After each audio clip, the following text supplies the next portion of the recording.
Thank y'all so much. Shout out to all of y'all that come see us tonight. I got a couple special fans right here that have seen me. How many shows have y'all been to this year? I've seen them in North Carolina, Michigan, New York, Alabama, hell, they go on the road.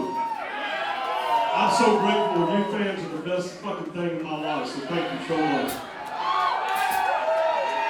You know, it's been about 15, 16 years ago since I went up there to Nashville, and it sure changed a lot. But I sat down with a guy that recommended me, had a fancy suit and all this fancy shit. I said, look, man, I'm just here trying to make a record for people that believe in God, family, friends, America, and hard work. For people that support our military, our good policemen, firemen, first responders. For people that stand up and take their damn hat off when the national anthem being played.